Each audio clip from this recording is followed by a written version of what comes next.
수도권에서 새로운 거리두기 적용이 일주일 동안 유예되면서 서울 도심 곳곳은 그리 북적이지 않는 모습입니다.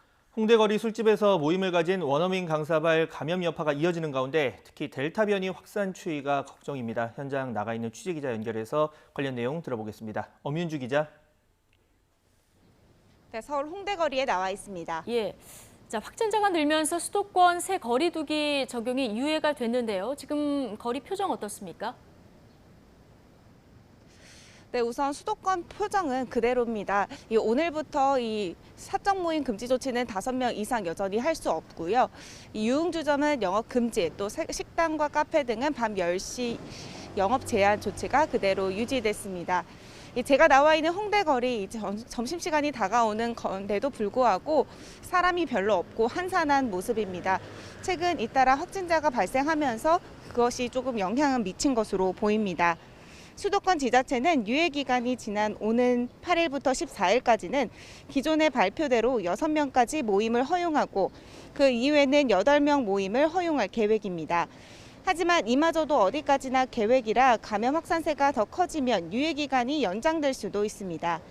가장 큰 이유는 무엇보다 수도권의 코로나19 확산세가 걷잡을 수 없이 커지고 있기 때문입니다.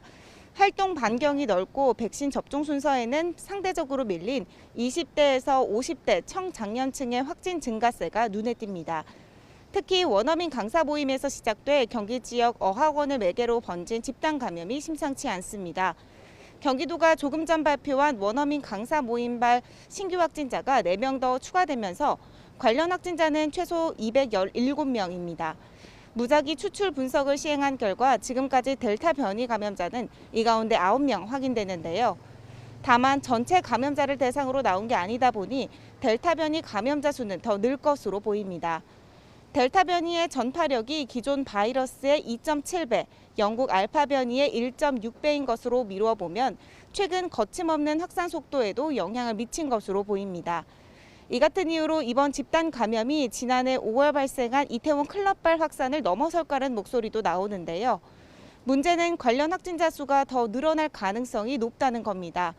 클럽과 펍, 바 형태로 운영됐던 서울 홍대 음식점 8곳이 출입자 명부를 제대로 관리하지 않았기 때문입니다. 수기 명부의 글씨가 식별하기 어려워 접촉자 파악이 늦어지고 있어 지역사회 추가 전파가 우려됩니다.